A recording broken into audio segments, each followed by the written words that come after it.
Muy buenos días con todos y todas.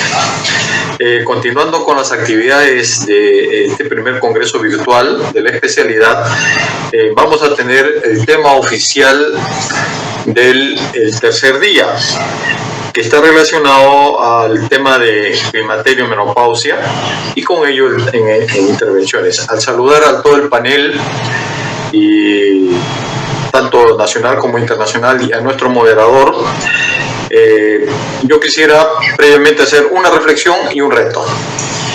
La reflexión es que estamos a puertas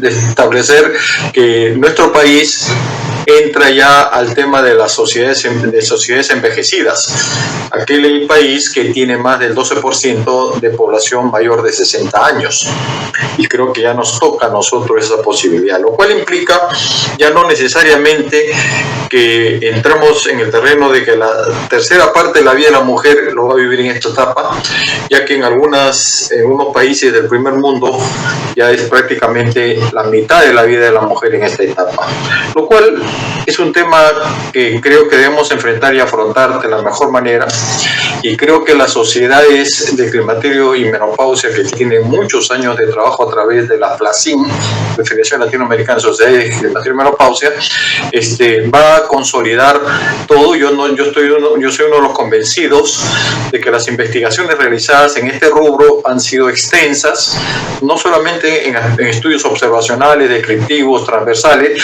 sino también en temas de revisiones sistemáticas y metaanálisis, lo cual implica que la investigación siga avanzando a pesar de una serie de situaciones que se han visto controvertidas, pero que se han superado totalmente. Por lo tanto, creo que ya esta es una realidad que debemos enfrentar también desde el punto de vista social, académico, económico y cultural. Es por ello que el reto que yo lanzo, y creo que acá me acompaña el actual presidente de la Sociedad de Climaterio del Perú y como moderador el presidente electo, yo creo que tenemos que conformar un grupo especializado que haga un perfil de acuerdo a un plan de estudios y hacer el climaterio y menopausia desde el punto de vista universitario como una subespecialidad dentro de lo que es el residentado médico. Ese es el reto que yo quería lanzar, porque es necesario enfocar este tema en la mejor manera, no solamente de ver la oportunidad como cursos o como educación continua, sino y ahora sí cimentando, porque creo que la necesidad de este segmento lo amerita, ¿no? Entonces lanzo esta posibilidad para ser considerado como un plan de estudios y hacer una subespecialidad, y obviamente esto lo tramitaremos a través de la universidad, del sistema universitario en CONAREC.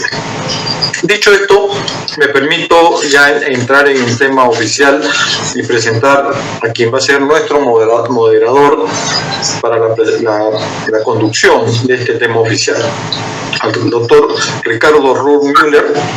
Él es especialista en ginecobstetricia, egresado de la Universidad Nacional Federico Villarreal, es presidente electo de la Sociedad Peruana del Climaterio, es miembro de la Sociedad Peruana de Obstetricia y Ginecología. Actualmente labora en la clínica Limatambo y fue docente de la Universidad Ricardo Palma y Universidad San Martín de Porres.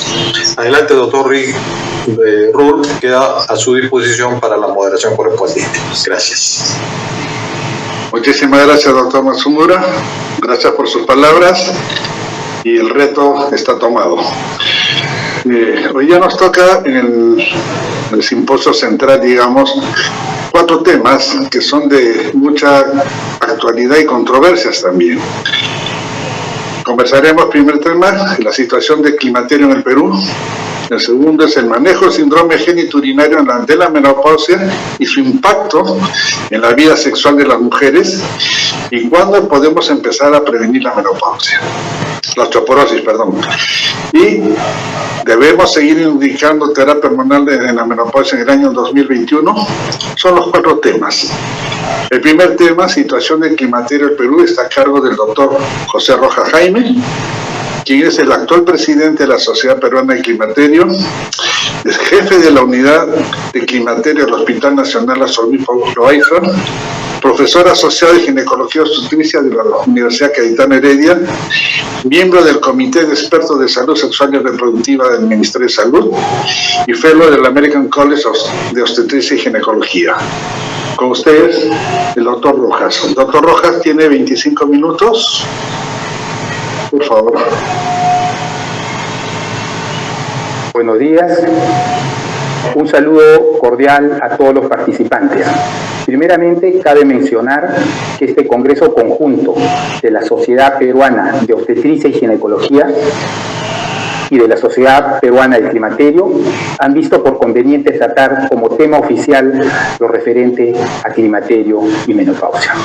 Solo esta condición indica la preocupación de estas sociedades científicas por un grupo muy sensible de mujeres que se encuentran en las postrimerías de su vida reproductiva y que generalmente se encuentran en el grupo de edad comprendido entre los rangos de 40 a 60 años y que muchas veces incomprensiblemente son relegadas en su atención no solamente médica, sino social y de diferente índole.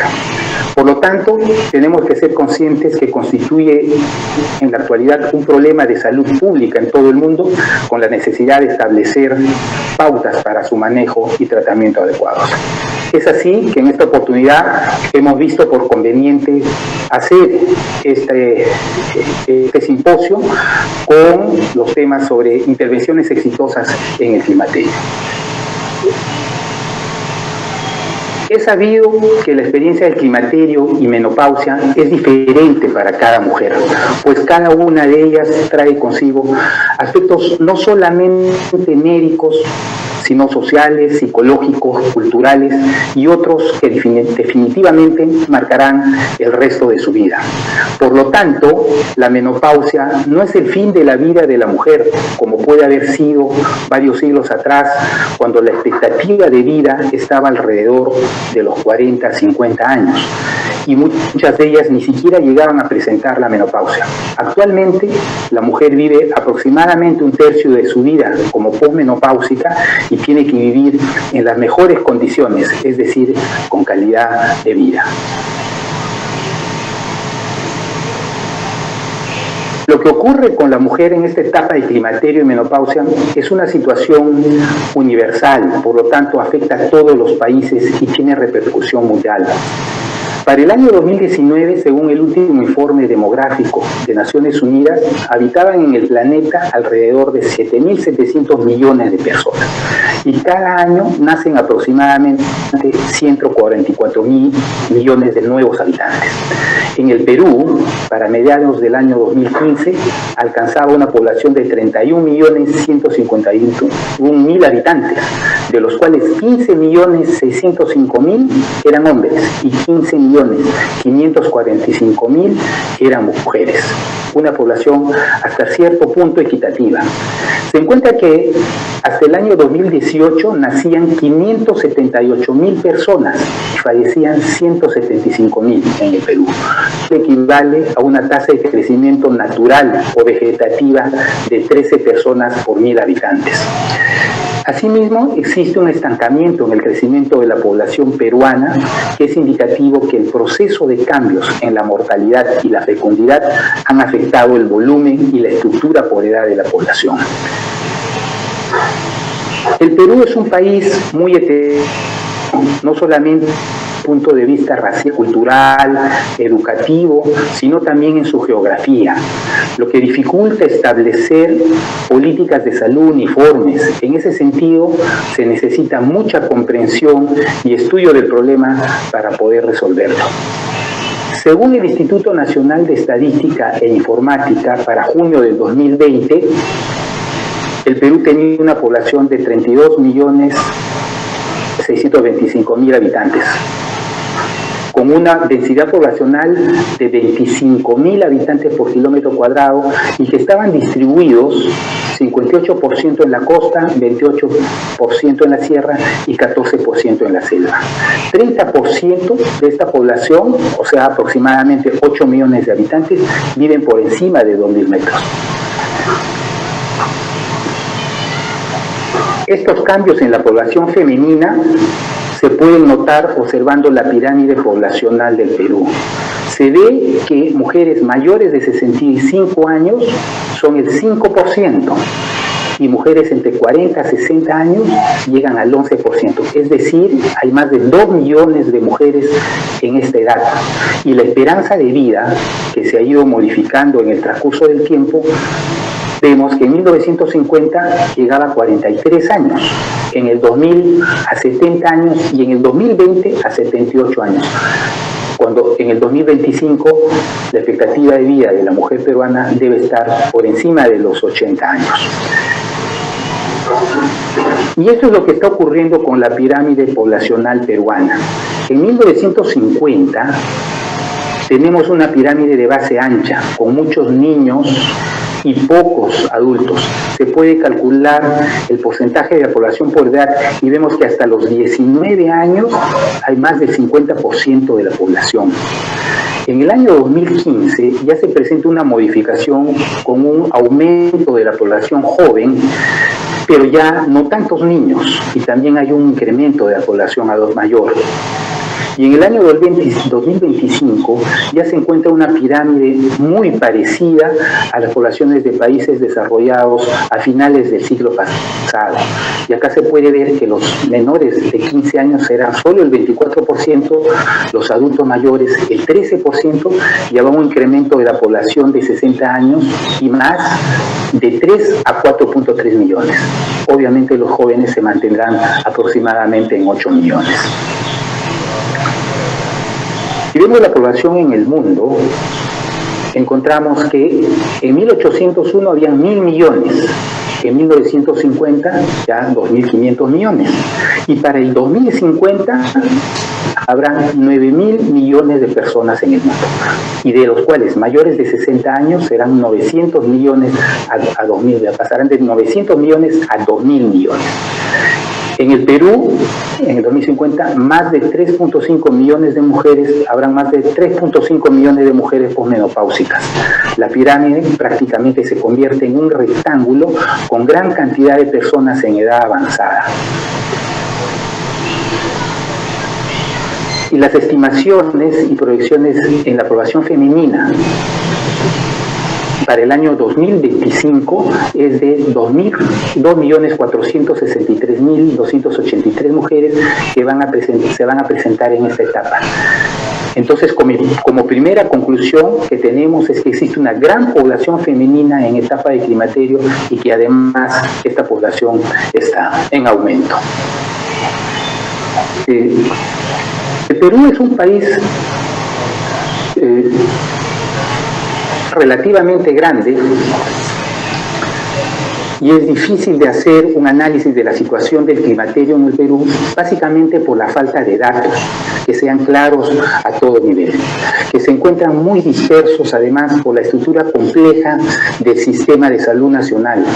El Ministerio de Salud o MINSA por un lado, el Seguro Social, los hospitales de las Fuerzas Armadas y Policiales y todo el sistema privado no están interconectados y cada uno maneja su data y además esta no es incompleta y no todos tienen la misma estructura.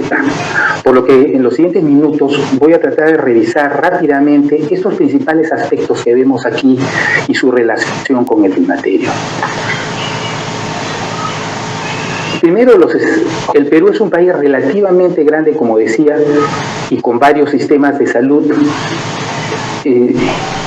Obviamente, el más grande, el MINSA, tiene a nivel nacional muchos establecimientos del primer nivel de atención hasta el cuarto nivel, igualmente el Seguro Social y los establecimientos privados, sin contar además consultorios privados donde también hay atención de estas personas.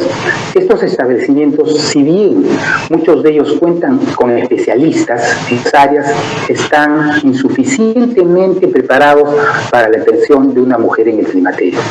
Efectivamente pueden acudir y ser atendidas, pero los consultorios no están implementados, porque la prioridad obviamente la tienen otros problemas de salud que comprensiblemente son también importantes, como los problemas de salud materno-infantil, tuberculosis, ITS, HIV, etc. Existen grandes hospitales en el seguro, en el sector privado. Puede ver en estas fotos donde la estructura de 3 hospitales, seguro, la privada de salud de MINSA, donde las pacientes acuden para la atención del climaterio, pero no hay una canalización adecuada para que estas pacientes puedan ser de la mejor forma. El punto clave de la atención son los recursos humanos, principalmente médicos con dedicación al climaterio son muy pocos. Médicos en otros rubros que son más atrayentes, generalmente dedicados a tecnologías avanzadas o si no especialización de tipo quirúrgico y que obviamente son más rentables. Entonces, especializados en climaterio en realidad no hay muchos. Es importante mencionar que la atención tiene que ser por un equipo liderado por el médico especialista, donde también participan otros profesionales de la salud, como enfermeras, técnicos de enfermería y otros que reciben a la paciente y tienen que tomar funciones vitales, peso, talla, etcétera, para que pasen a la consulta médica.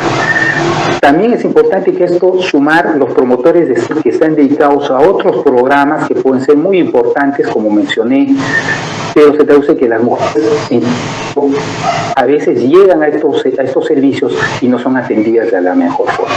Igualmente las universidades, que son las instituciones dedicadas a formar estos especialistas y donde deben también haber enseñanza de climaterio, en realidad son muy pocas, aunque ahora hemos visto muchos de ellos ya están tomando bastante ímpetu en todo lo referente a la especialización en climaterio y menopausia, e incluso ya algunos residentes pueden rotar en algunos hospitales donde el tratamiento está dado sobre ello.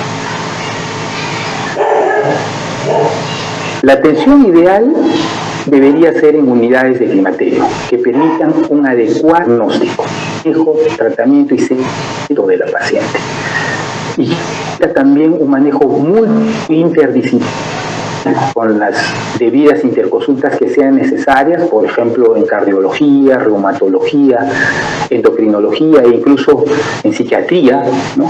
Además es necesario otras atenciones complementarias afines como psicología, nutrición, ¿no? Situación que no se da en la mayoría de casos. La atención está dirigida a la parte farmacológica y los resultados no van a ser adecuados si no se prioriza todo lo referente a estilos de vida saludables, es decir, retiro de hábitos nocivos, dieta, ejercicio. Esta foto he puesto 3 hospitales de Lima que sí formalmente unidades de climaterio. Está el Hospital de Policía, el Instituto Nacional Materno Perinatal y el Hospital Arzobispo Loaiza, pero que necesitan el apoyo necesario para que estas unidades funcionen mejor. Acá hay una foto donde estoy con el viceministro de Salud de ese entonces, justamente en una comunicación que tuvimos para mejorar todo la atención de las mujeres en esta época. La mayoría de cimientos de salud atención en forma discrecional, sin tener una guía clínica. No existe un manejo estandarizado y obviamente no hay guías aprobadas de climaterio de menor. Algunos hospitales, generalmente los que he mencionado y que tienen unidades, tienen algunas guías que pueden ser revisadas y mejoradas, pero la gran mayoría de hospitales y centros de salud no las tienen. Y el manejo, como vuelvo a decir, es a la propia y que muchas veces no tiene la expertise, el manejo adecuado en lo que corresponde al climaterio. Por lo tanto, no toda la evaluación es completa, hacerse en cada paciente, ¿no? Por ejemplo, determinar aspectos de calidad de vida, nutrición, ejercicios, que deben ser de todas maneras tomados en cuenta en unidades de climaterio y con guías y protocolos. El manejo integral no está totalmente establecido. Se prioriza muchas veces la parte farmacológica, sabiendo que además que solo modificando estilos de vida se puede obtener óptimos resultados y mejoría de muchas mujeres. Además, muchas de las terapias utilizadas son empíricas o no tienen o no han sido adecuadamente probadas, no hay evidencias de sus resultados y muchas de ellas no superan el plazado, pero son utilizadas. Eso que es necesario que este tratamiento sea estandarizado. Aún así, la mayoría de mujeres no reciben tratamiento y menos del 1% de mujeres reciben terapia hormonal menopáusica. Esto lo hemos estado monitoreando en algunos hospitales, clínicas y también con la industria farmacéutica para ver cuál es la adherencia que se produce con este tratamiento, y esa situación definitivamente hay que mejorarse. Es así que a raíz de eso, en el Perú se está buscando que se establecer en algún momento un marco normativo donde haya los centros de salud a un enfoque integral para elaborar, considerando el nivel de atención preventivo, un enfoque recuperativo para el seguridad que permita minimizar los riesgos propios de esta etapa y la mejora de la calidad de vida de la mujer. Para ello hicimos un protocolo, un plan de que básicamente estaba visto en estos 4 puntos que vemos aquí: prevención de patologías crónicas de alta morbilidad, establecer los procedimientos técnico-administrativos para brindar una atención integral de salud, fortalecer los procesos de atención, mejorando la disponibilidad de los recursos que permitan el acceso oportuno y el manejo adecuado, adecuar los establecimientos de salud para satisfacer la demanda mediante una integración en los diferentes niveles y redes de atención. En algún momento empezamos a trabajar con el Ministerio, haciendo una alianza estratégica entre diferentes instituciones: la Sociedad Peruana del Climaterio y Menopausia, el Ministerio de Salud, el Colegio Médico del Perú, ver la cooperación internacional y la Organización Panamericana de la Salud. Trabajamos en el año 2018-19 y pensamos terminar para el año 2020 la norma de salud, donde va a haber un presupuesto asignado, ¿no? para que las pacientes puedan ser vistos mediante el Seguro Integral de Salud y tener toda la atención necesaria. Desgraciadamente, en 2020 ya vio prácticamente todo el año quedó paralizado, y esperemos que de repente en 2021, este año o para el subsiguiente, podamos retomar y al final terminar con esta norma técnica de salud que sí beneficiaría mucho a todas las pacientes que acudan a los diferentes servicios en clima. O sea, es así que ya como Sociedad Peruana del Climaterio nosotros hemos seguido trabajando en educación médica continua, ¿no?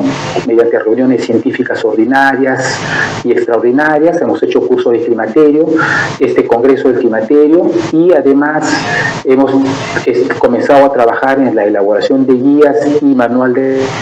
Tanto así que hemos sacado el año pasado este manual de recomendaciones para el manejo del climaterio y menopausia, que ha sido distribuido en la mayoría de los ginecólogos de todo el país por la ayuda de la industria farmacéutica.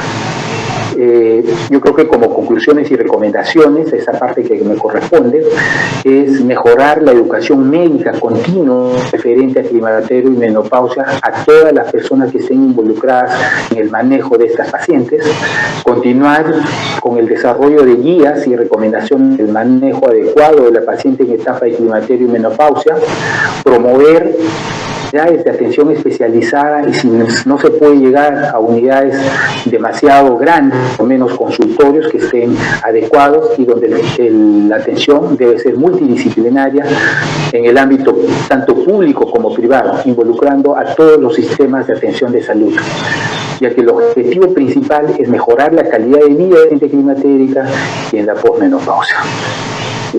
Eso es todo. Muchas gracias por su atención. Muchísimas gracias, doctor Rojas. La felicito, excelente exposición.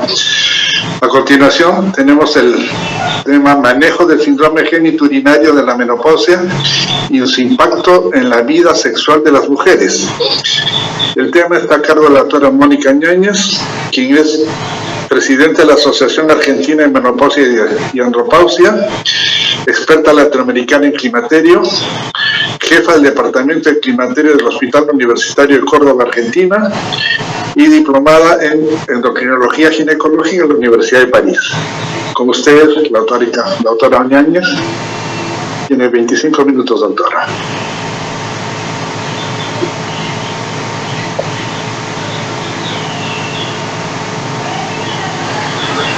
Doctora, disculpe, ¿podría encender su cámara y micrófono, por favor, para comenzar con la presentación?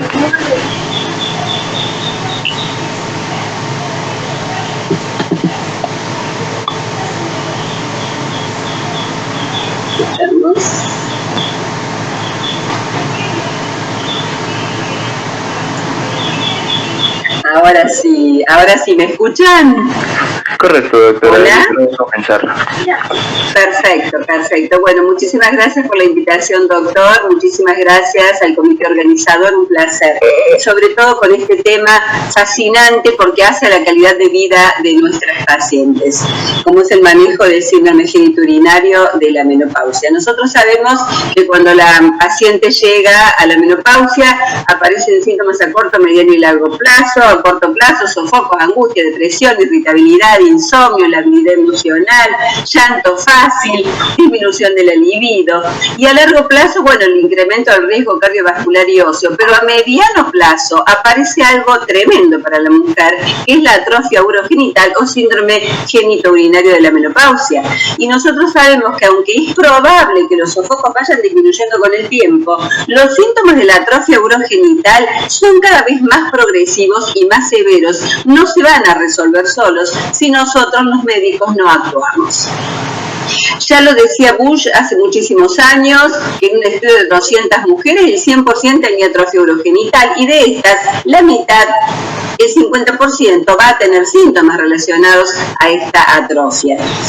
Y a medida que pasan los años, más atrofia, más dispareunia, más sequedad vaginal.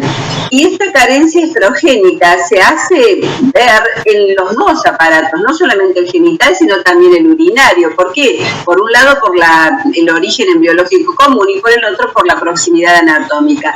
Por ende, los trastornos van a ser no solamente genitales, sino también urinarios.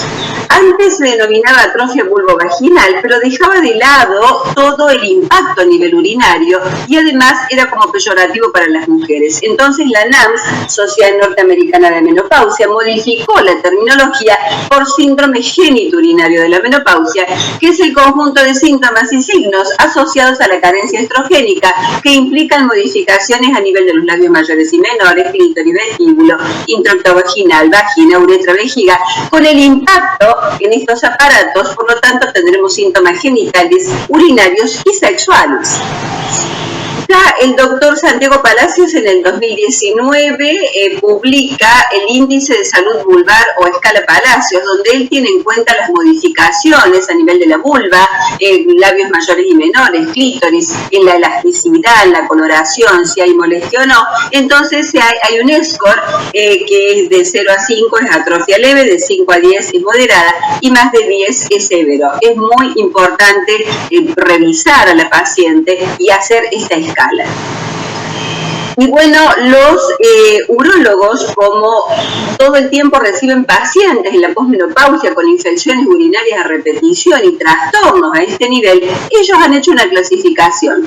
Y ellos dicen, hay síntomas del tracto urinario inferior de la fase de almacenamiento vesical, donde se modifica la frecuencia, nicturia, que empiezan a querer orinar de noche, la urgencia misional, que no llegan al baño, la incontinencia en algunos casos. De la fase del vaciado, dificultad dificultad para iniciar la micción. Muchas mujeres dicen que se tienen que apretar la zona del hipogastrio como los prostáticos, para poder comenzar a miccionar. Ese esfuerzo, ese chorro débil, típico también de los prostáticos. Lo mismo pasa en la mujer. Síntomas postmiccionales como el tenesmo y esa pérdida de gotita de orina al finalizar, asociados a relaciones sexuales, no solo la sequedad vaginal, la dispareunia, sino que hasta puede haber incontinencia por relaciones, y asociados a prolapsos, sensación de peso, dolor y más. Y además, dolores genitales externos. Obviamente que esto tiene un impacto en la sexualidad, la reacción clitoridiana a la excitación es menor, el orgasmo es más lento, es un círculo vicioso, no hay libido, si tienen relaciones les duele, la sequedad es cada vez mayor. De hecho, 1 de cada 3 parejas no tienen relaciones sexuales a causa de esta atrofia en la posmenopausia, y esto es tremendo, y nosotros los ginecólogos lo podemos evitar y podemos ayudar a estas mujeres. Pero además, el tema de la toma del Papa Nicolau no es adecuado, porque los cánceres de cuello nacen acá en la lucha de epitelios, en la unión escamocolumnar, que desaparece en la posmenopausia si no lo tratamos. Entonces, el preparado es un preparado sucio, donde la muestra no es satisfactoria, porque además todas las capas desaparecen. Tenemos superficiales, intermedias, basales y parabasales, desaparecen todas y nos quedamos con las parabasales. Este preparado no es apto para una buena muestra y no vamos a hacer una buena detección precoz del cáncer de cuello de útero. De hecho, hicimos una revisión en pacientes de más de 35 años, 7.091 historias clínicas revisamos por 10 años y vimos cómo se modificaba la flora bacteriana a lo largo de los años, después de los 35, donde comienza el climaterio, pero también encontramos que había un 2,3% de atipia. Significa que las mujeres en esta etapa tienen como un segundo pico de HPV, y sabemos que si no tomamos una buena muestra, la unión escamocolumnar está desplazada, y esto incluye un 43% de fallas. Esta carencia estrogénica conlleva un sinnúmero de cambios: menos lactobacilos de Doderlein, menos glucógeno, menos células pavimentosas o escamosas, menos vascularización, aumenta el pH y por ende hay más predisposición a infecciones no solamente vaginales, sino urinarias. Pero también la vulva se modifica. Hay falta de hidratación, disminución de la grasa subcutánea en los labios mayores, fusión de los menores, desaparición del capuchón del clítoris, estenosis del introito, disminución del tamaño de las carúnculas y meniales y el mediato uretral prominente, esas carúnculas uretrales que cuando examinamos a los pacientes se ven también. También hay pérdida del vello púbico, disminución del flujo sanguíneo, etcétera, etcétera. ¿Por qué vamos a llegar a este extremo de atrofia, donde hay una retención urinaria severa, donde hay que operar a la paciente, si esto nosotros lo pudimos evitar con una crema y unos óvulos? Y tenemos a lo largo y a lo ancho del aparato genital y urinario receptores estrogénicos, uretra, trígono vesical, ligamentos redondos, elevadores del ano, pero la vagina es el órgano de la mujer que más receptores estrogénicos tiene, por eso se ve tan afectada ante la carencia de los mismos. Los estrógenos actúan tanto en los receptores alfa como los beta, pero actúan en todas las capas de la vagina.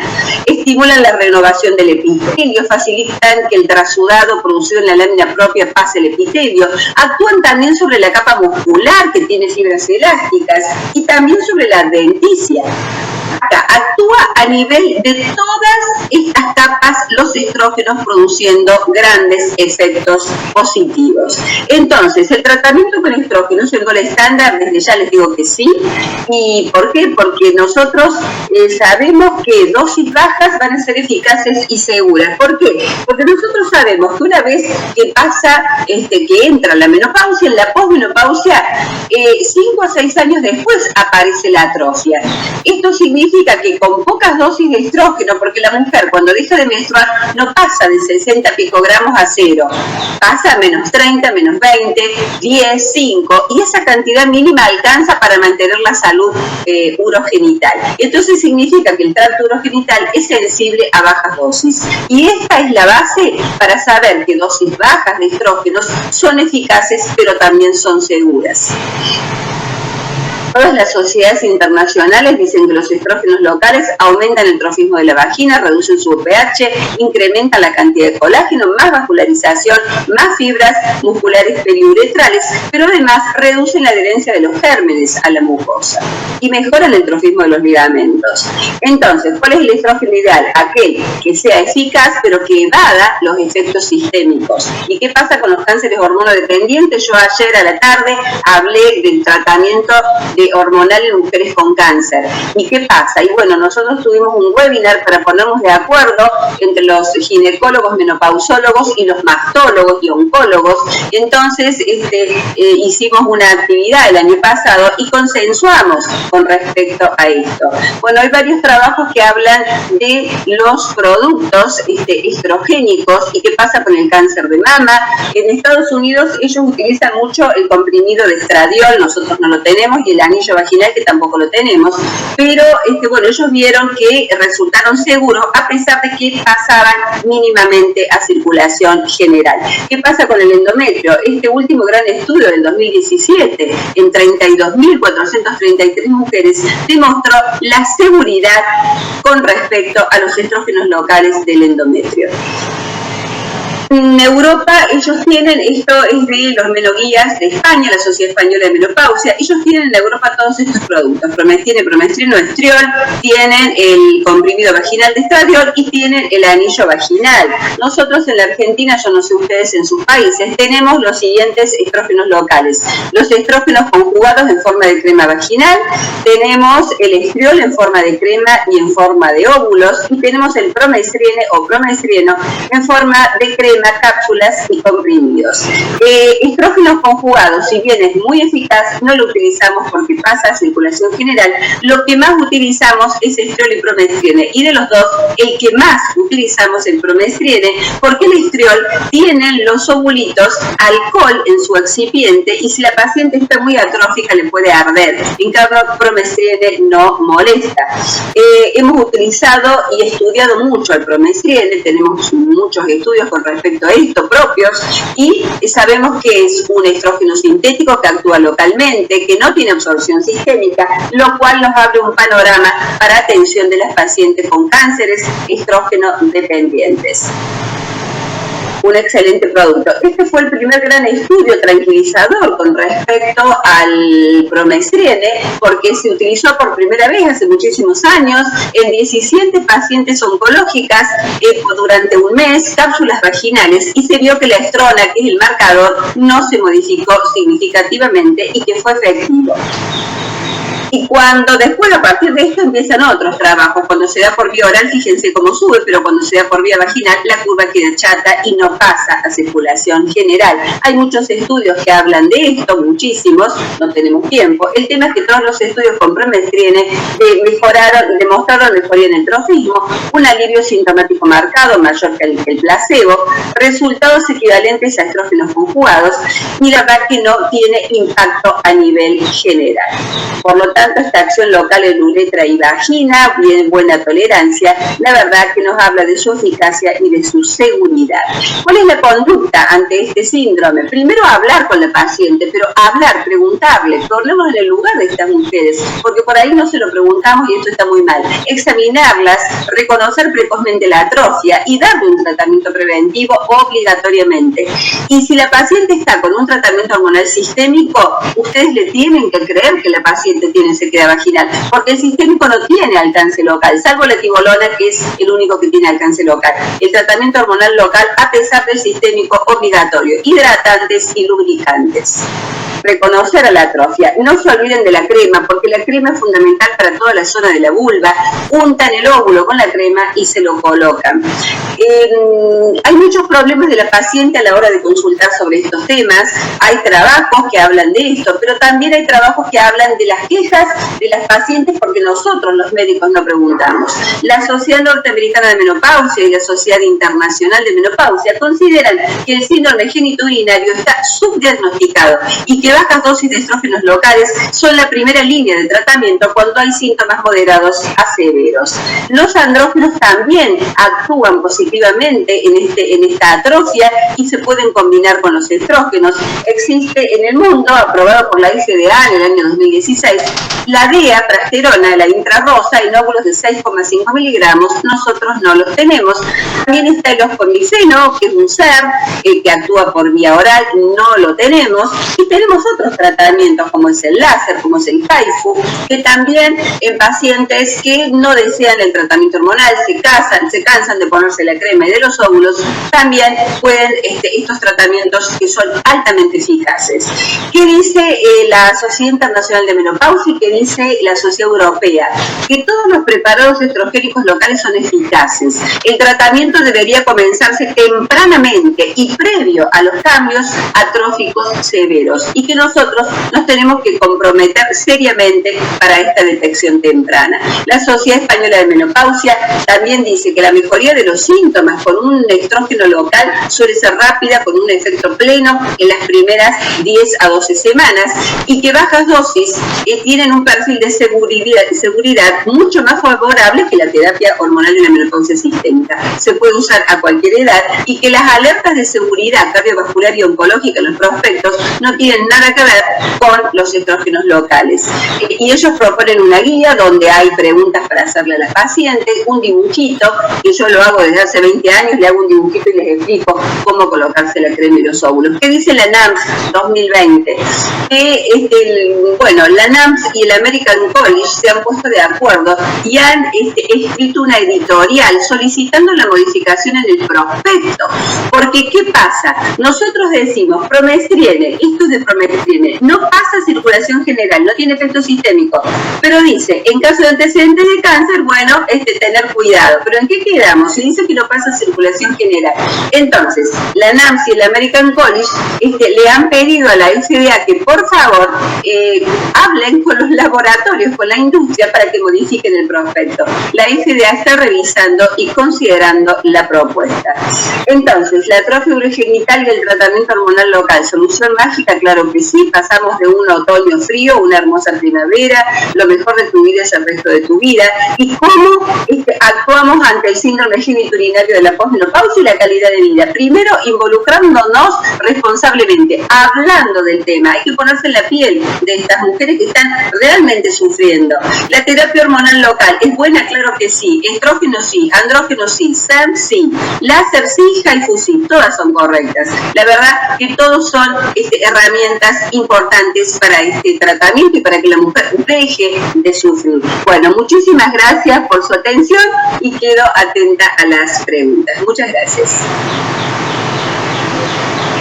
Gracias, doctora Ñáñez. A continuación tenemos la disertación del doctor Constantino Cerotas, ¿cuándo podemos empezar a prevenir osteoporosis? El doctor Constantino Cerotas, que es médico ginecólogo de Panamá, ya conocido por todos porque constantemente está ayudándonos con las charlas.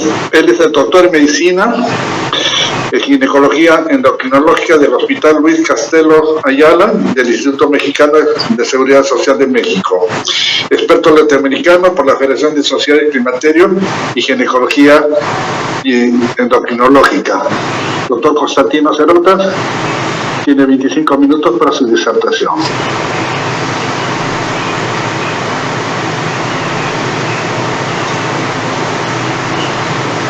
Soy el doctor Constantino Cerotas y esta ponencia que se me solicitó es cuándo podemos iniciar la prevención de la osteoporosis. Quiero agradecer al comité organizador. Hubiera preferido poder dar esta ponencia celebrando con los amigos y la hospitalidad de los peruanos, algunos piscos y algunos ceviches, pero creo que nos va a quedar en el tintero para el próximo congreso. Tengo que mencionarles que no tengo conflicto de intereses con esta presentación y quiero agradecer de sobremanera al comité científico por haberme solicitado la charla más fácil que me han solicitado, a lo largo de toda mi carrera. Es muy fácil la respuesta. ¿Cuándo podemos iniciar la prevención de la osteoporosis? Desde la infancia. Muchas gracias. Bueno, no es tan fácil. Vamos a ver cuáles son los objetivos, cuándo podemos iniciar la prevención de la osteoporosis.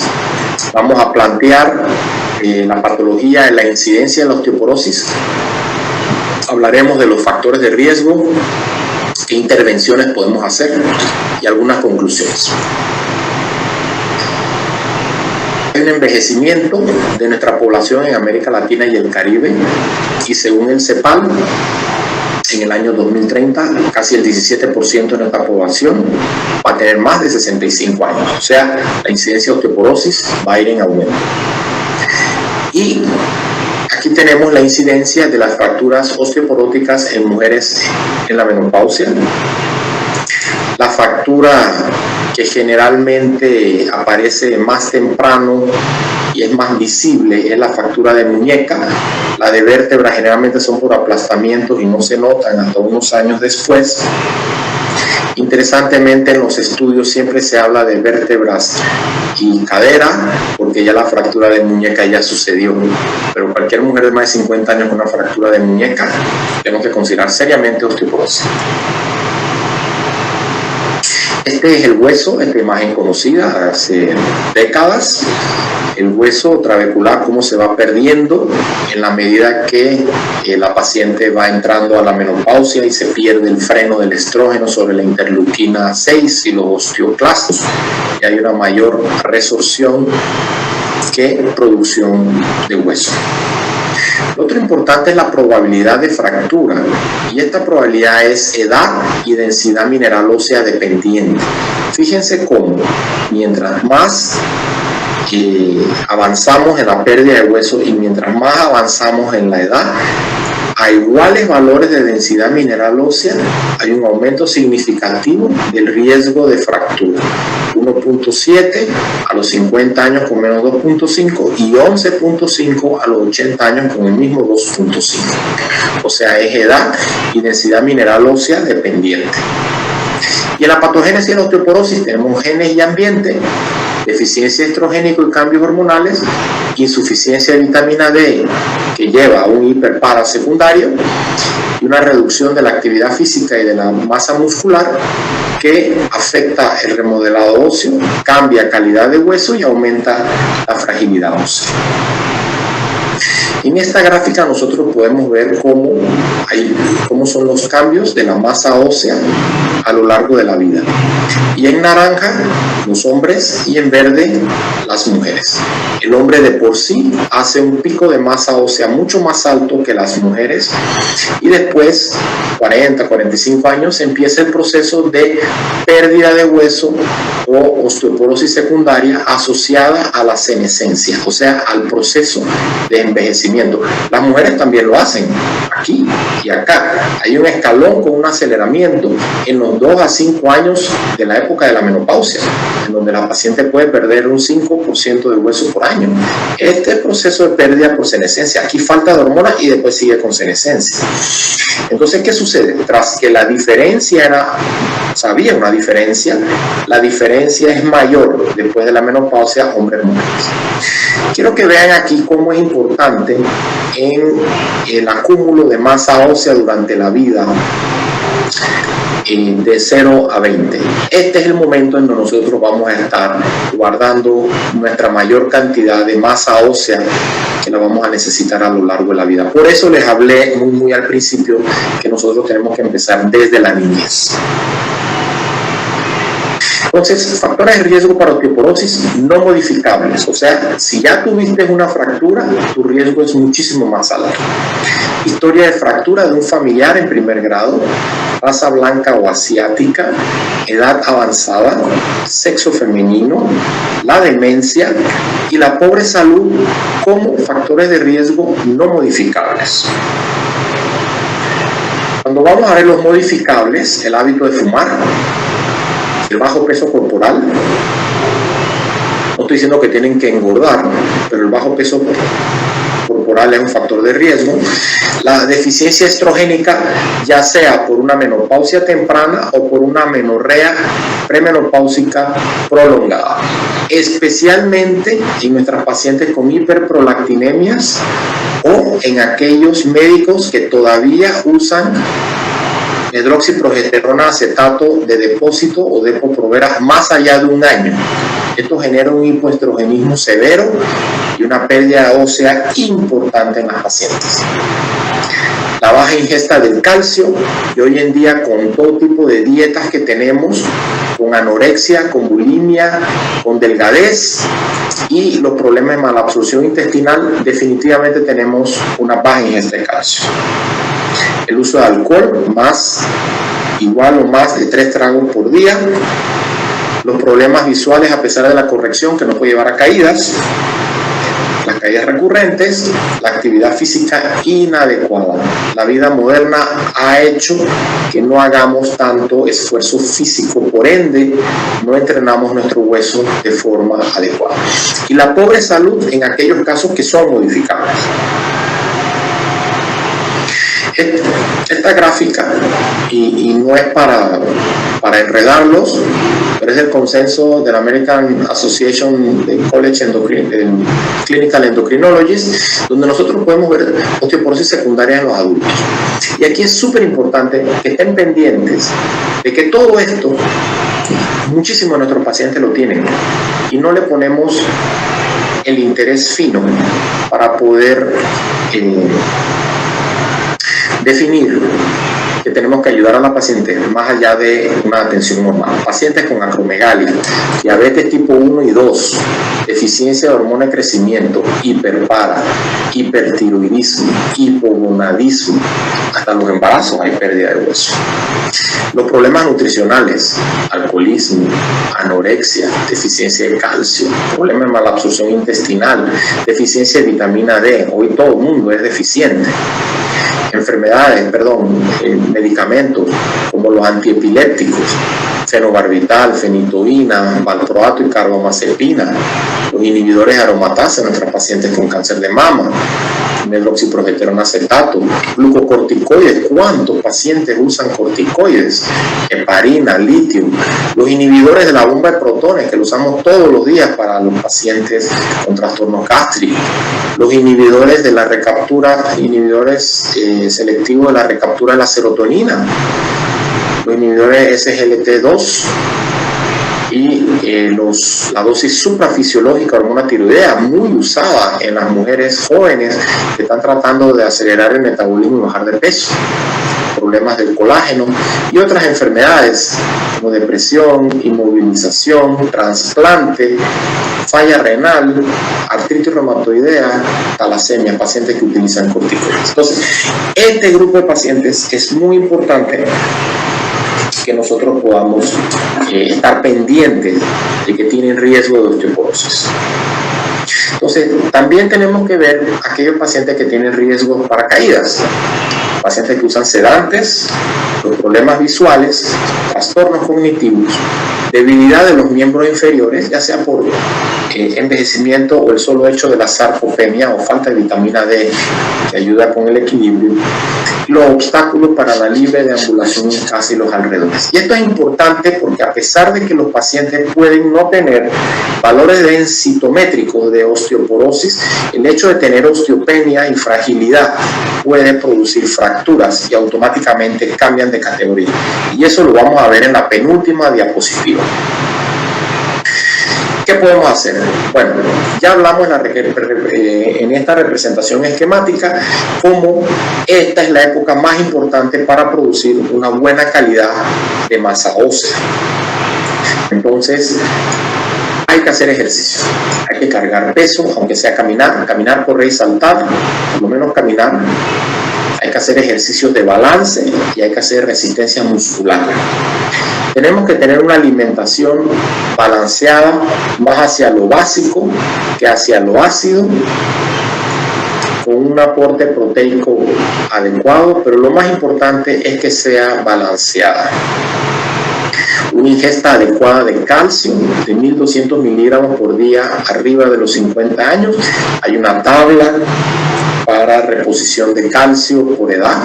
Siempre el calcio mejor cuando se brinda en la alimentación balanceada que tomado como suplemento. La ingesta adecuada de vitamina D de 1000 a 2000 unidades por día. Hay alimentos fortificados de vitamina D y hay múltiples estudios que demuestran que solamente saliendo al sol, inclusive en los países tropicales, no es suficiente. Incluso hicimos en el último congreso de la Sociedad Iberoamericana de Osteoporosis y Metabolismo Mineral, que fue en Panamá en el año 19, wow, cómo se va el tiempo, por la pandemia el 20 voló, y de los médicos panameños, del Consejo Panameño de Osteoporosis, o sea que nos dedicamos a esto, casi el 70% tenían niveles de vitamina D baja. Somos profesionales de la salud que nos dedicamos a esto, que vivimos en un país tropical que se supone que hay sol. No fumar es importante, alcohol 2 o menos tragos por día. Y los suplementos de magnesio, vitamina A y vitamina K no han demostrado ser necesarios para mejorar el hueso. Si bien el magnesio es importante para el hueso, se considera que con una alimentación balanceada tenemos suficiente magnesio sérico para esto.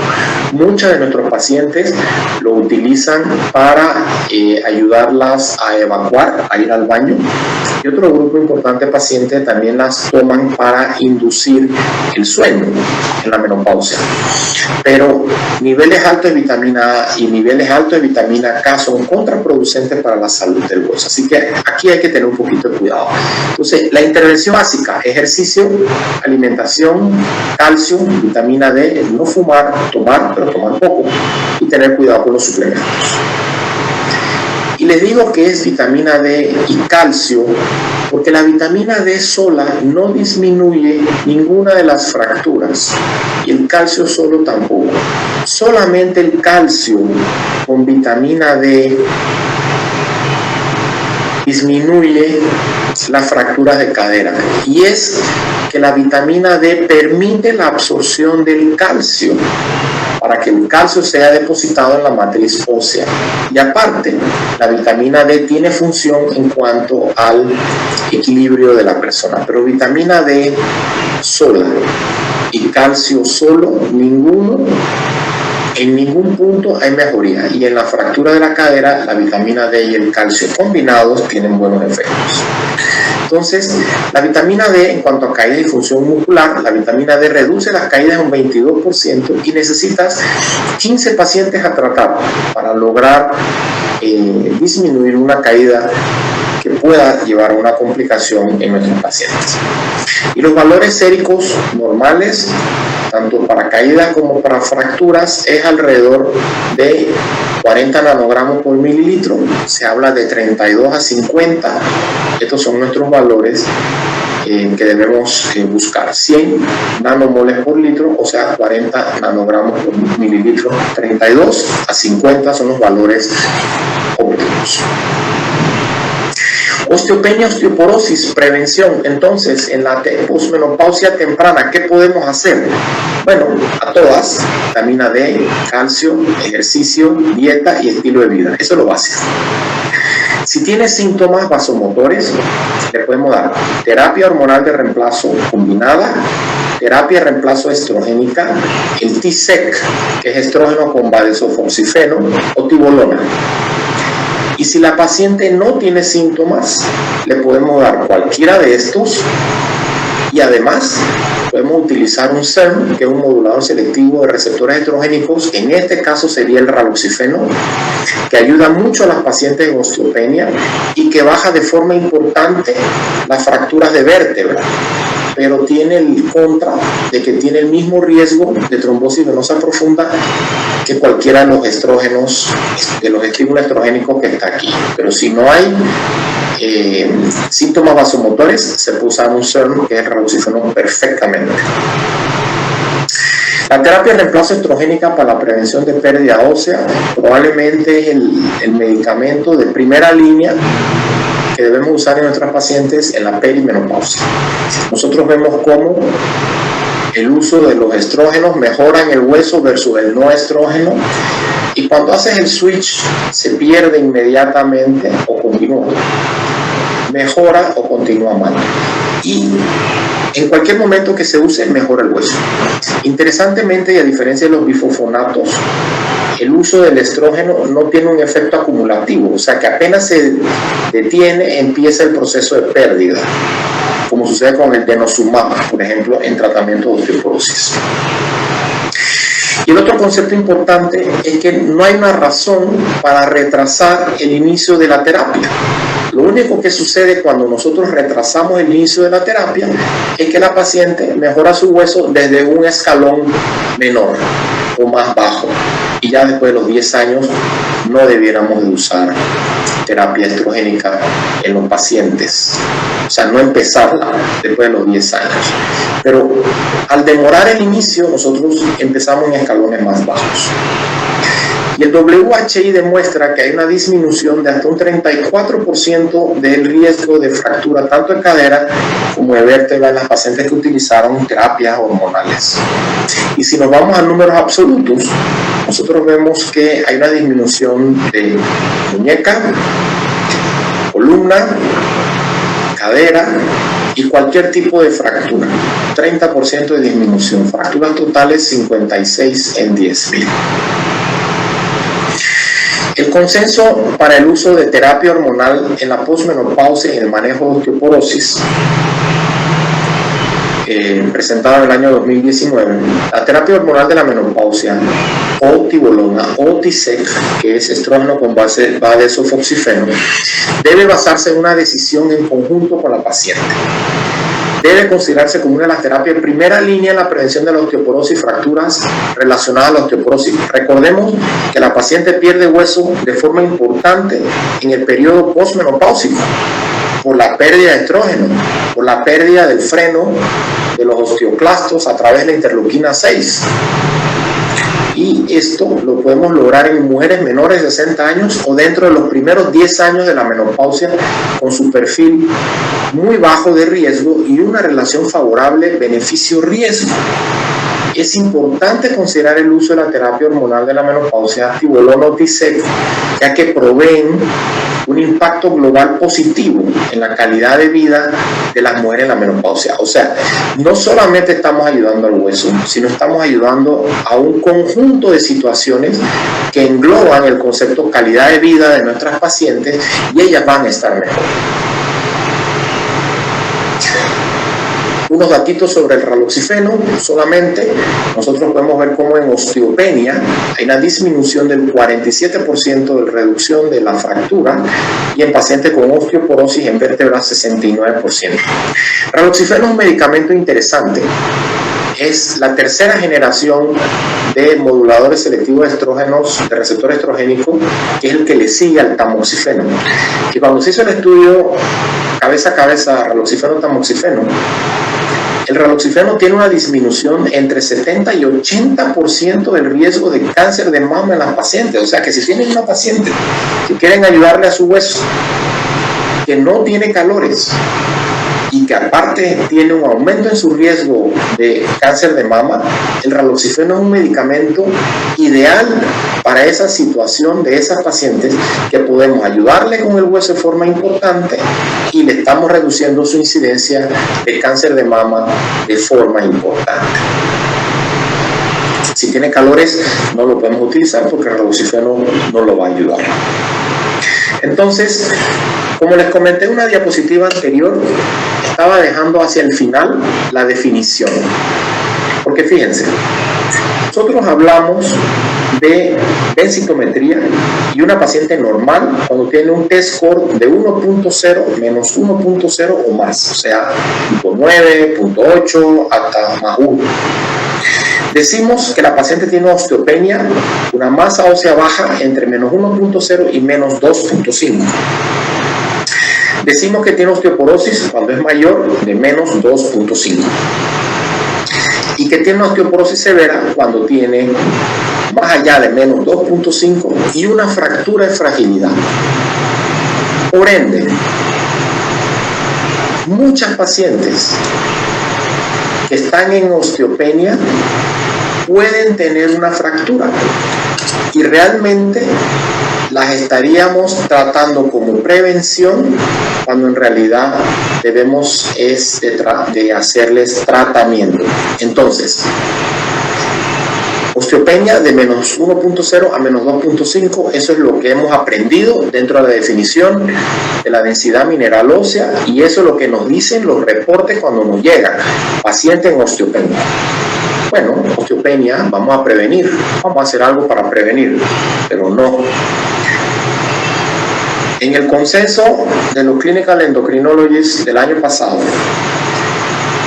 una paciente tiene osteoporosis cuando tiene un score de menos 2.0 o menos en algún lado de su cuerpo, que sea la columna lumbar, cuello femoral, fémur proximal total o tercio del radio. Esa es la definición que tenemos con la gráfica anterior. Pero ¿qué pasa? Si la paciente tiene una fractura en columna o en cadera de baja intensidad de trauma, o sea, se cae de sus pies, no que se tira al tercer piso, se cae de sus pies, se resbala y se cae, y tiene una fractura de columna o cadera, independientemente de la densidad mineral ósea, no importa lo que diga la densidad mineral ósea, la paciente tiene osteoporosis.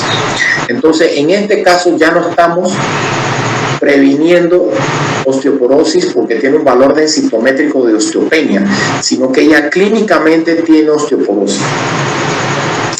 Si la paciente tiene un T-score de menos 1.0 a menos 2.5, o sea, en la clasificación marca osteopenia, pero tiene una fractura por fragilidad del húmero proximal, la pelvis o el antebrazo distal, automáticamente clasifica como osteoporosis, y no estamos previniendo osteopenia, sino que estamos tratando osteoporosis, que es totalmente diferente a lo que hemos hablado hasta ahora.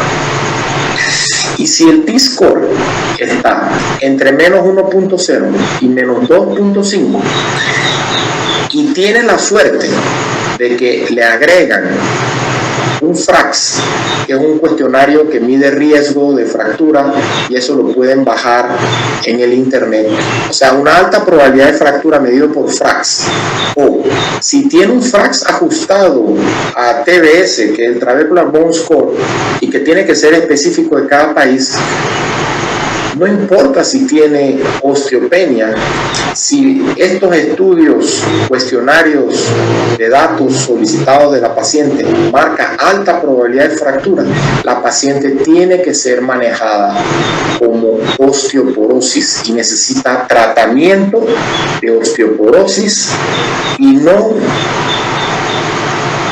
manejo preventivo de osteopenia. O sea, ese valor que ustedes reciben de la densidad mineral ósea, que el radiólogo les dice que tiene osteopenia, ustedes tienen que ponerle la connotación clínica, que aunque la paciente tenga una fractura de baja intensidad, es osteoporosis.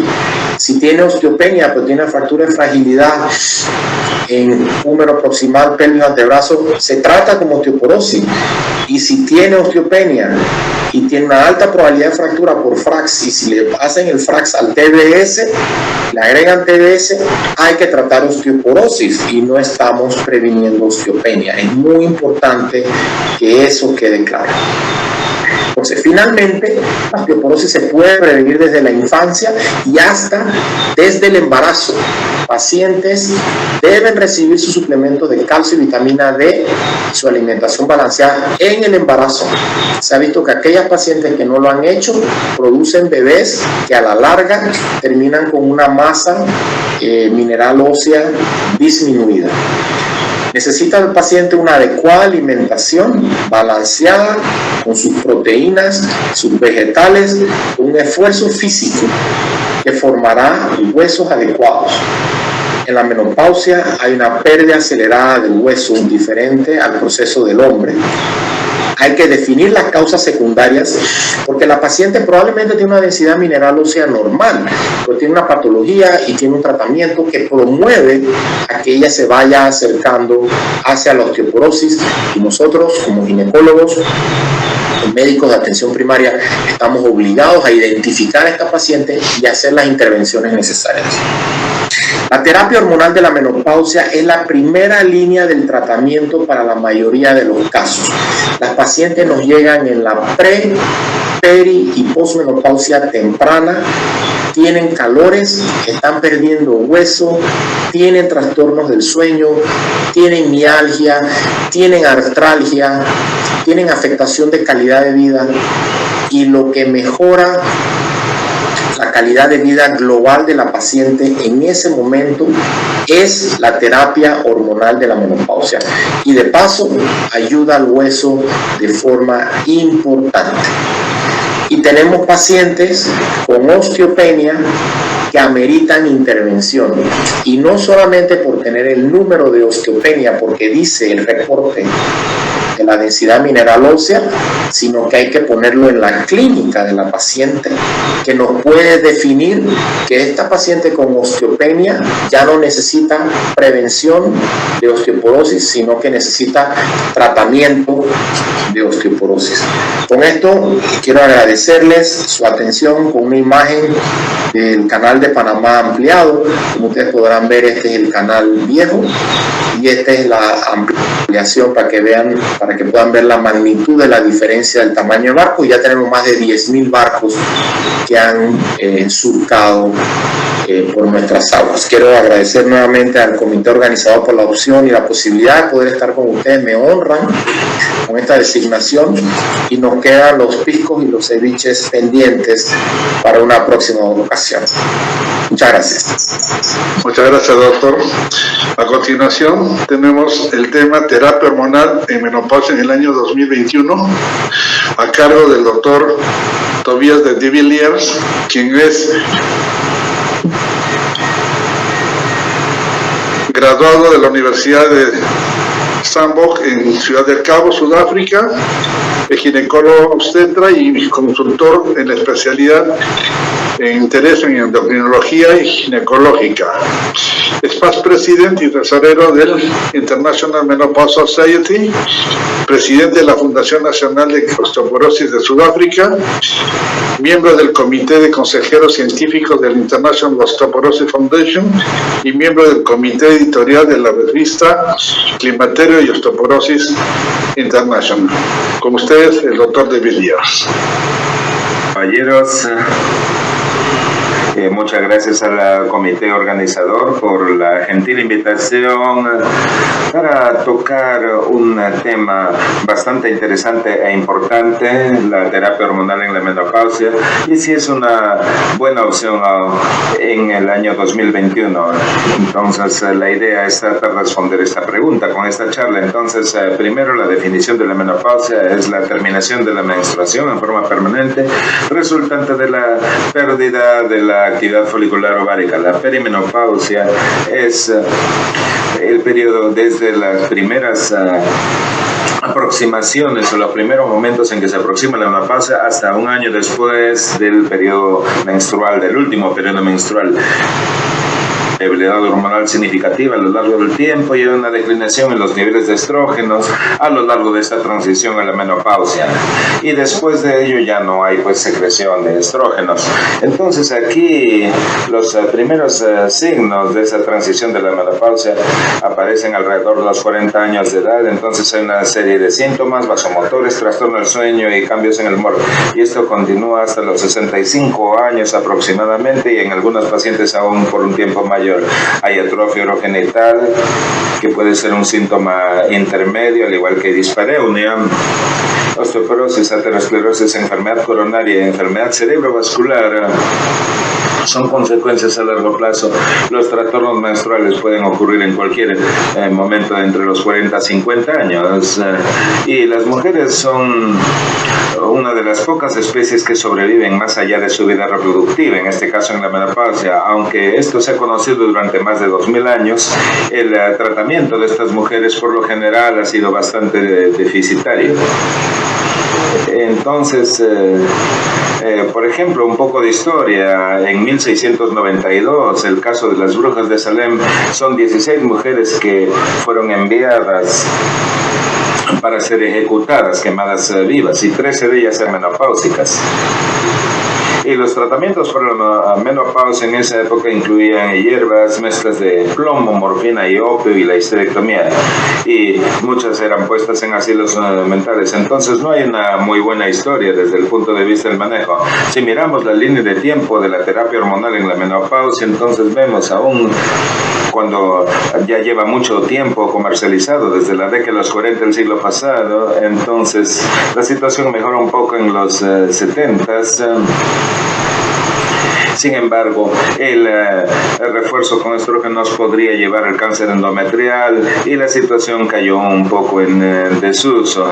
Posteriormente se demuestra que con el refuerzo de progestágenos habría un efecto benéfico en la enfermedad cardiovascular. Y esto continúa esta población del estudio de la WHA, en donde se llegó a una declinación rápida en la terapia hormonal en la menopausia. Ahora, el estudio de la WHA es la más grande base de evidencia para la terapia hormonal en la menopausia y sus resultados tienen que tomarse con seriedad.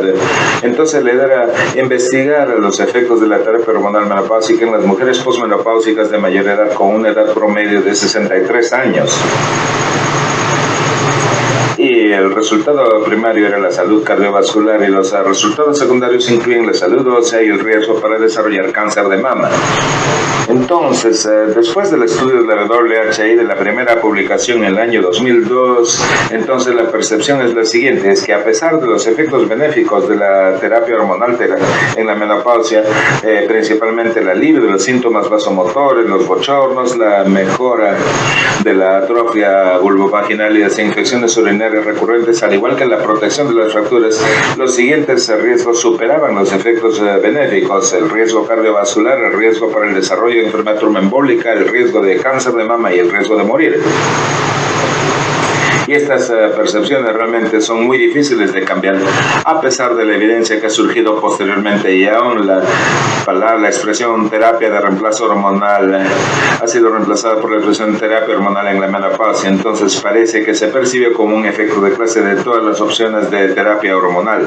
Entonces, ¿qué se ha aprendido del estudio de la WHA? La primera, la forma en la cual esta entidad usa el reporte. Ellos utilizaron el riesgo relativo y absoluto. Entonces, ellos reportaron que el riesgo relativo para desarrollar cáncer de mama con la combinación de estrógenos conjugados y medroxiprogesterona, acetato, era 1.24, y entonces esto fue reportado en la prensa como un aumento de 24% en este riesgo para desarrollar cáncer de mama. Y esto suena realmente aterrador, pero el riesgo absoluto es menos de un caso por cada 1000 mujeres por año. Entonces es menor que el riesgo de tomar 2 vasos de vino por día para el desarrollo del cáncer de mama. El segundo punto es lo que se aprendió del estudio WHA. El efecto benéfico de esta terapia hormonal menopáusica en la enfermedad cardiovascular solamente es evidente cuando se comienza antes de los 60 años de edad o a unos 10 años después de la menopausia, y esto se llama la ventana de oportunidad. Entonces todo esto depende en el estado de las arterias coronarias en el momento de inicio de esta terapia hormonal. Entonces la idea es ver cuál va a ser el resultado. Entonces, como puede verse acá en este lado de la pantalla, tenemos aquí muy poco depósito de grasa, o la formación de la placa ateromatosa, pero conforme aumenta la edad, esta placa ateromatosa se va agrandando cada vez más. Entonces, cuando se empieza estrógeno en estos estadios previos, va a inhibir la formación adicional de la placa, pero cuando se empiezan estos estadios tardíos, más bien esta progresión se dará inexorablemente, ¿no? Entonces, esto es lo que sucede de acuerdo con el estudio de WHA, ya que la mayor parte de las pacientes entraron en la categoría de la mayor desarrollo de la placa ateromatosa. La otra cosa que se aprendió a partir de ello fue que, o más aún, se sustenta la idea de que una edad más joven es mejor. Y si miramos aquí el efecto en la enfermedad cardiovascular o en la enfermedad coronaria, entre los 50 y 59 años de edad, con estrógeno solo, van mucho mejor que en los grupos de edad más tardíos o más avanzados. Y el 2016 se reportó los resultados del estudio ELITE, en los cuales en el periodo temprano postmenopausia, en los primeros 6 años, se encontró que la terapia hormonal redujo significativamente la progresión de la aterosclerosis subclínica, mientras que este no fue el caso si se instalaba la terapia en el periodo tardío postmenopáusico, esto a más de 10 años. Entonces, el efecto o el concepto de esta ventana de oportunidad es algo que ahora está bastante bien aceptado. La siguiente cosa que aprendemos del estudio WHI es que los progestágenos, en este caso medroxiprogesterona acetato, que era esencial en el desarrollo uterino, atenúa los efectos benéficos del estrógeno. En este caso podemos ver que en la enfermedad coronaria solamente estuvo presente en 0.9 de las mujeres tratadas con estrógeno, pero en 1.1 de aquellas que recibían acetato de medroxiprogesterona como adición, y se encontró también un resultado bastante más dramático desde el punto de vista del desarrollo del cáncer de mama. Y en este caso en particular, en comparación con placebo, lo tenemos acá y aquí el componente activo, la combinación de estrógeno conjugado y acetato de medroxiprogesterona, y entonces hubo una mayor incidencia de cáncer de mama, y esto fue lo que se encontró en estas pacientes. Y por otro lado, aquí tenemos estrógeno como agente único, y en este caso en particular el efecto de placebo está en amarillo, entonces es un poco confuso, y es aquí como el efecto de placebo se diferencia en rojo. Entonces podemos ver acá, justo en rojo, los estrógenos equinos conjugados como agente único, entonces tienen un menor efecto en el desarrollo del cáncer de mama. La siguiente lección que se aprendió del WHI es que el efecto de la protección contra las fracturas, en este caso entonces la adición de estrógeno más acetato de medroxiprogesterona o estrógeno como agente único redujo la incidencia de fracturas vertebrales, fracturas de cadera o el total de fracturas.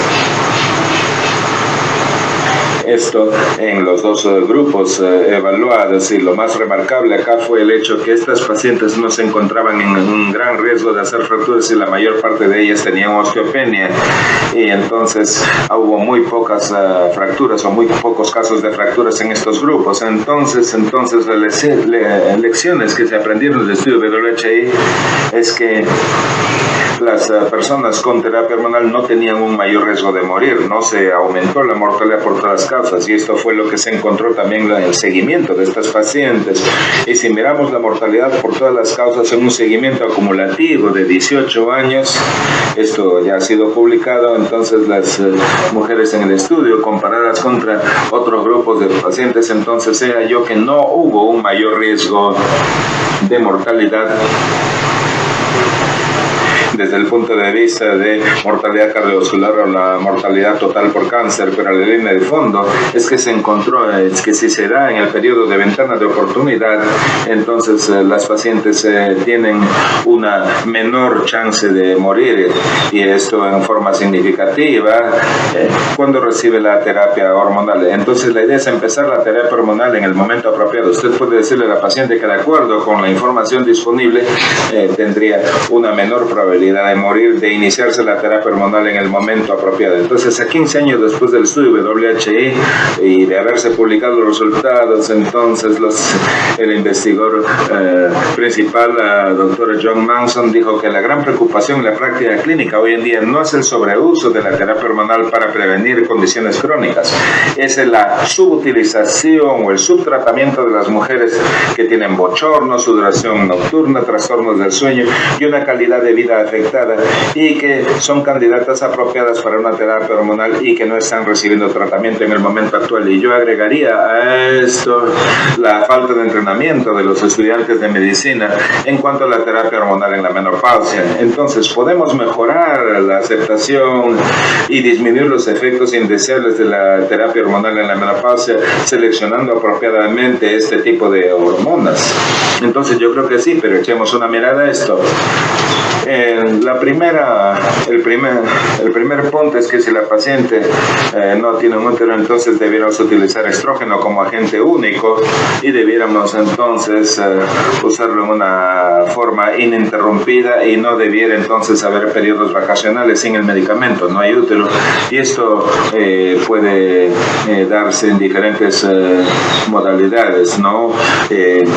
Por ejemplo, tabletas orales. Si la paciente tiene útero, entonces tiene que haber un progestágeno, el que puede darse en forma cíclica, pero ahora nosotros preferimos la terapia hormonal en la menopausia continua y combinada. Entonces, la formulación de los estrógenos realmente interesa. Este es otro punto importante. Tenemos los estrógenos equinos conjugados que vienen de animales especialmente preparados. Entonces, pues, no solamente contiene 17 beta-estradiol, sino también otros estrógenos de origen equino, tales como equilina. Y no se sabe si estos otros componentes pudieran tener acción, y esto es un tema que está pendiente de explicar, y el efecto benéfico que pudieran tener en el cáncer de mama. Por ejemplo, el 17 beta-estradiol, por otro lado, es la forma que ocurre naturalmente del principal estrógeno que es producido por los ovarios en las mujeres. Es producido con una molécula base de diogesina, que es una sustancia semejante al colesterol. Es comercializado como hormona natural o es bioidéntica al E2 natural. Pero hay una falta de estudios lo suficientemente contundentes que comparen los estrógenos equinos y el 17 beta-estradiol, y no se puede establecer si el uno es mejor que el otro, pero los estrógenos conjugados son utilizados en los Estados Unidos, mientras que 17 beta-estradiol es por lejos el más popular en Europa.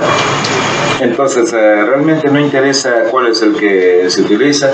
Ahora, con respecto a la ruta y la dosis, si esto realmente importa, y la respuesta es sí. Si nosotros comparamos la ruta transdérmica con estos parches de dosis bajas contra parches de dosis altas, entonces vemos que los de dosis bajas tienen una incidencia mucho menor de riesgo de accidente cerebrovascular o de algunas otras consecuencias.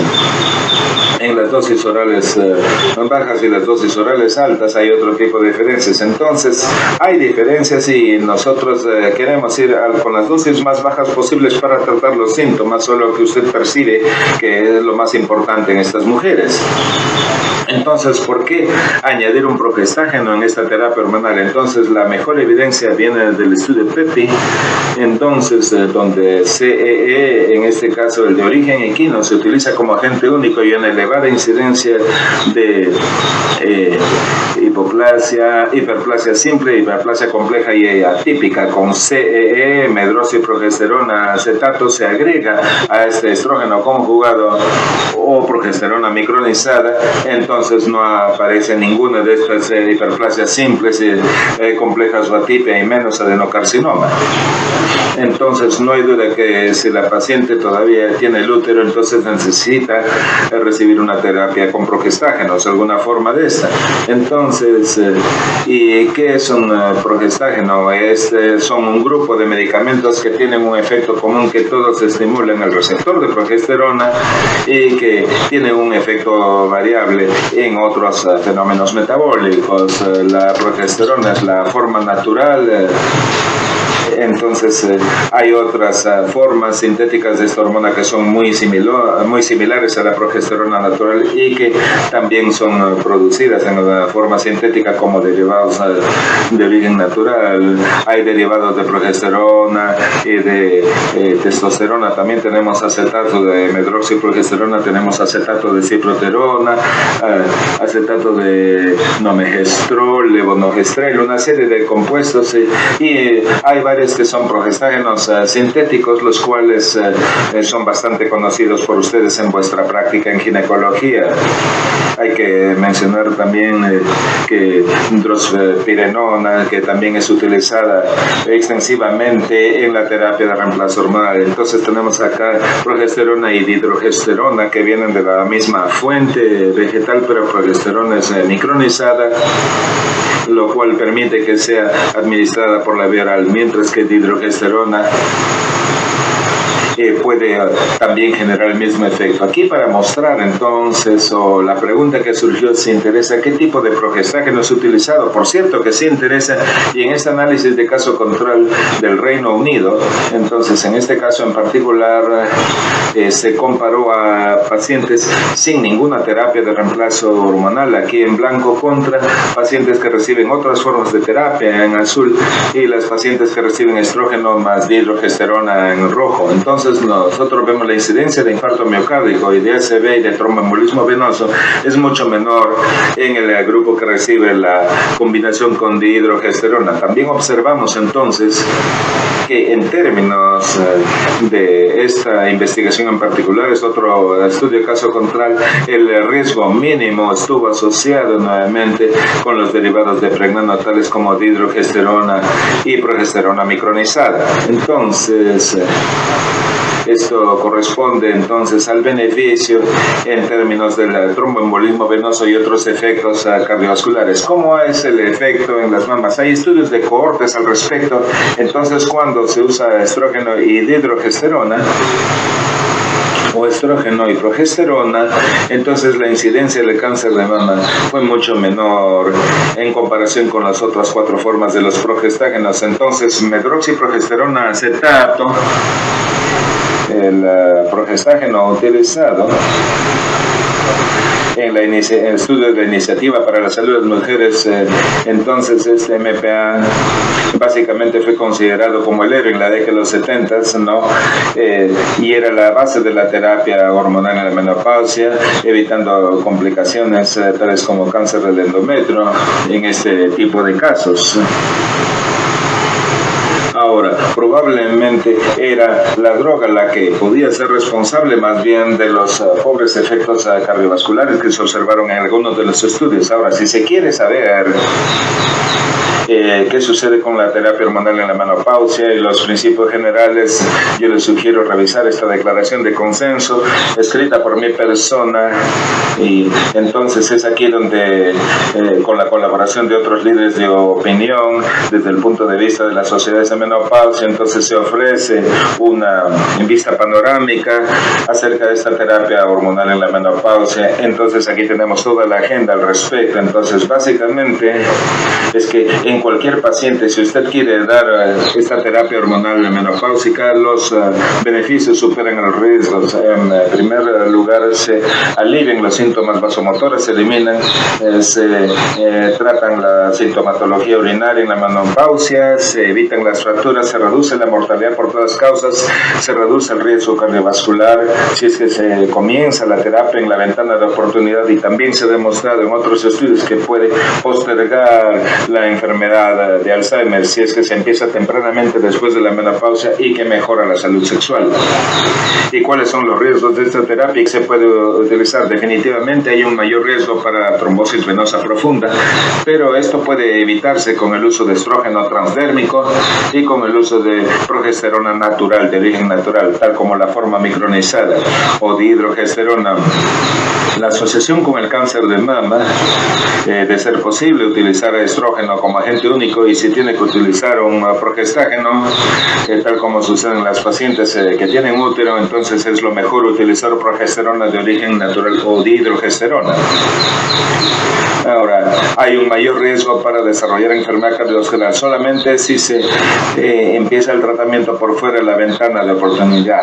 Si se comienza cerca de la menopausia, el resultado es opuesto y hay una mejora en general en enfermedades cardiovasculares. Y utilizar siempre la dosis mínima efectiva, entonces esta es la dosis que corresponderá a mejorar los síntomas vasomotores. Y es importante observar que no estamos tratando valores especiales, estamos tratando síntomas.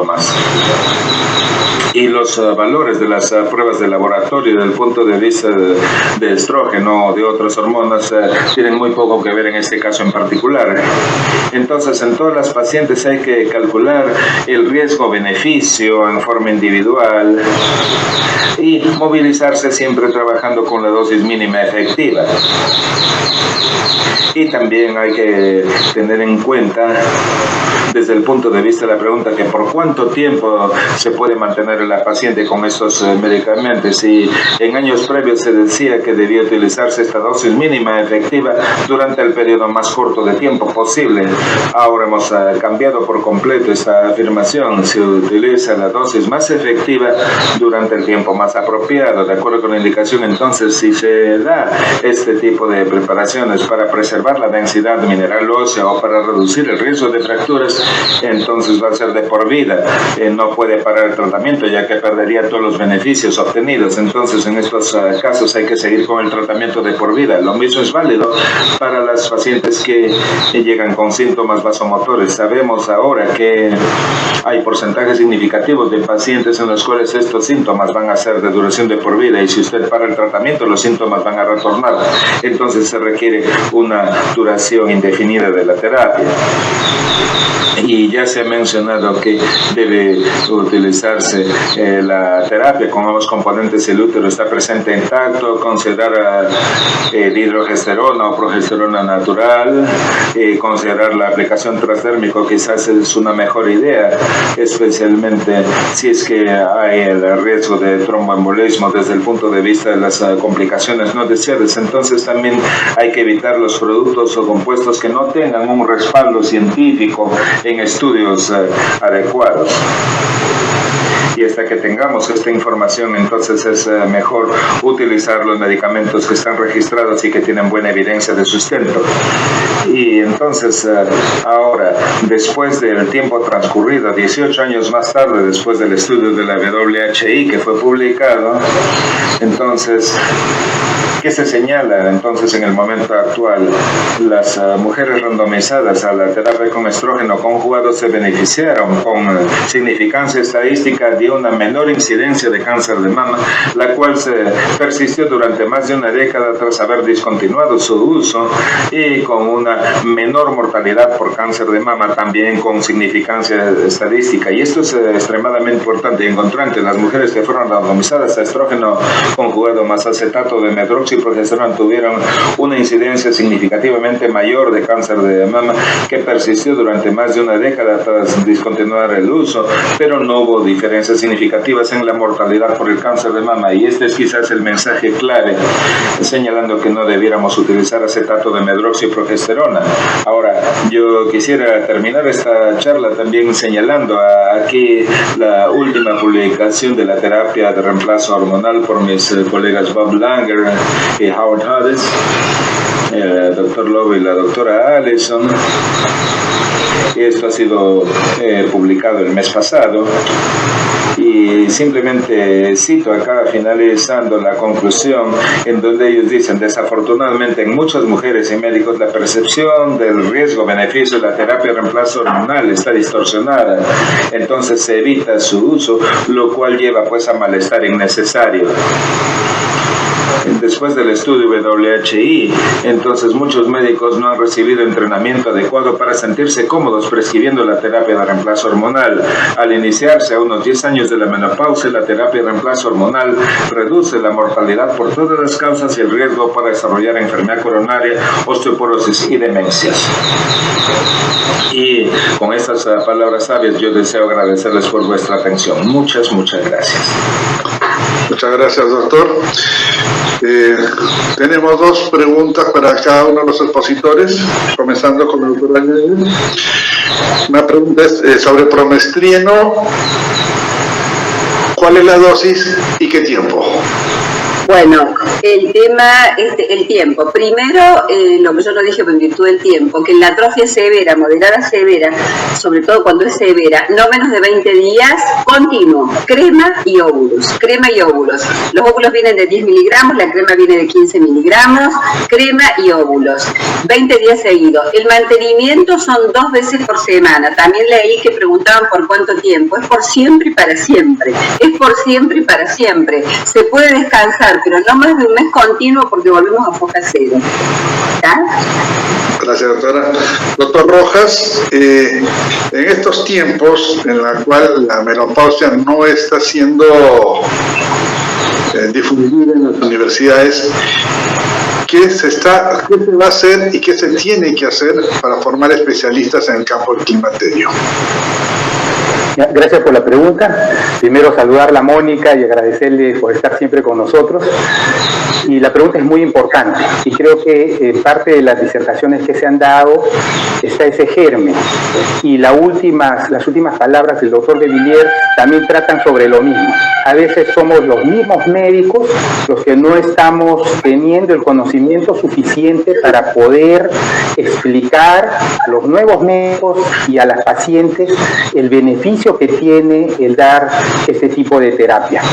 Esperemos nosotros que a nivel general en el Perú haya algunos protocolos, haya algunas instancias, como nosotros hemos tratado de hacer, hemos tratado en algún momento de hacer una norma técnica de salud que beneficie a esos más de 2 millones de mujeres peruanas que están en esta etapa, pero desgraciadamente no se pudo completar porque la pandemia y otras razones lo impidieron.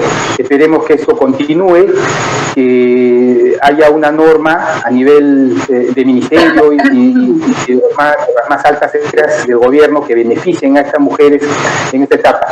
Sé que el Perú es un país y todos conocemos los problemas que tiene, temas de salud muy graves, entre comillas se ven como más importantes, pero no es bueno dejar de lado a ese gran grupo de mujeres que están en esta etapa, en la mejor etapa de su vida. Son todas ellas personas que han llegado a la cúspide de su vida social, conyugal, etcétera.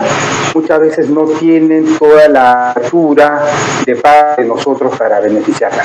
Las universidades, algunas de ellas ya han puesto dentro de sus currículums, dentro de su currícula para enseñanza, el tema del climaterio. Si uno revisa unos 10 años atrás, ni siquiera lo mencionaban o lo dictaban en 15 minutos, solamente están 2 o 3 puntos y nada más. Esperemos que eso también se traduzca ahora en que todas las universidades comprendan cuál es la importancia de enseñar este tema y vamos a tratar nosotros como Sociedad Peruana de Climaterio y ahora con el doctor Ruhr, que es el presidente electo, de llegar a las universidades y ver si esto de alguna forma puede mejorarse. Muchísimas gracias, doctor Rojas. De parte del doctor Cerotas y el doctor de Villiers, por favor, quienes tengan alguna pregunta, escribir a sus correos que ya fueron propagados. Les quiero agradecer a los expositores, excelente sus exposiciones. Es un reto para la Sociedad Peruana de Climaterio que se va a cumplir y se va a hacer. Y dado esto, doy pase al doctor Matsumura para el cierre de la presente simposio.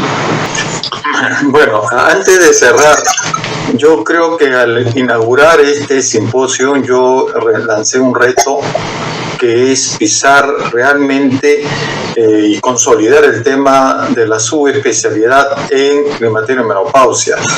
Yo honestamente pienso que la situación está no necesariamente en injertar algunos programas de esta naturaleza en cursos de pregrado y posgrado, que eso está bien, pero eso no consolida la posición de lo que viene de sociedades envejecidas como es el climaterio y menopausia. Yo sugiero que esto sea a través de una subespecialidad, o sea que sea una subespecialidad del residentado médico, pero para ello necesitamos establecer un plan de estudios.